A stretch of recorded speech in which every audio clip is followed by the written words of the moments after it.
বল হাতে 5 উইকেট নিলেও ব্যাট হাতে শেষ পর্যন্ত কিছু করতে পারলেন না হার্দিক পান্ডিয়া। আরও একবার হারের মুখ দেখল মুম্বাই ইন্ডিয়ান্স।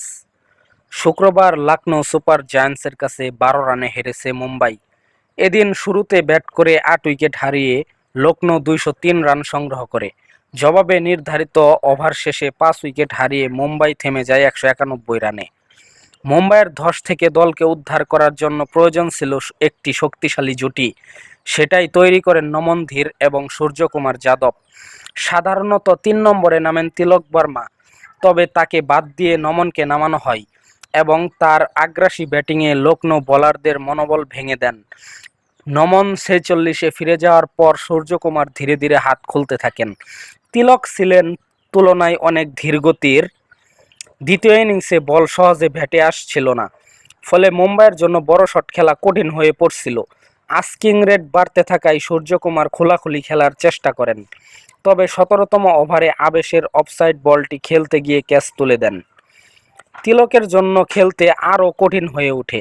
তিনি নিজেকে রিটায়ার্ড আউট করার সিদ্ধান্ত নেন। 19তম ওভারে তার বদলে নামা মিচেল স্যান্টনার খেলতেই পারেননি। অন্যদিকে টসে হেরে আগে ব্যাট করতে নামা লখনৌয়ের জন্য বড় রান তোলা ছিল চ্যালেঞ্জ। সেই কাজ প্রথম থেকেই শুরু করেন মিচেল মার্শ। আইপিএলে নতুন দলের হয়ে মার্শের ব্যাটে রান ঝরে পড়ছিল। 2 ম্যাচে অর্ধশত রান করার পর এই ম্যাচেও তিনি অর্ধশত রান করেন। মার্চের আক্রমণের দিশেহারা হয়ে পড়ছিল মুম্বাইয়ের বোলিং।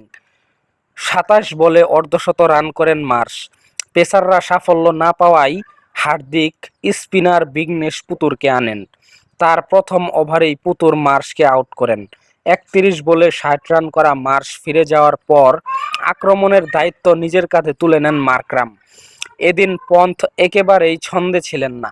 মাত্র 6 বল খেলে 2 রান করে ফিরে যান তিনি। মার্করাম 53 অর্ধশত রান করার পর ফিরে যান।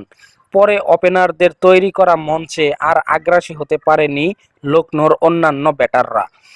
শেষ ওভারে হার্দিক 2টি উইকেট নিয়ে নিজের 5 উইকেট পূর্ণ করেন এবং 36 রান দিয়ে 4 ওভার শেষ করেন।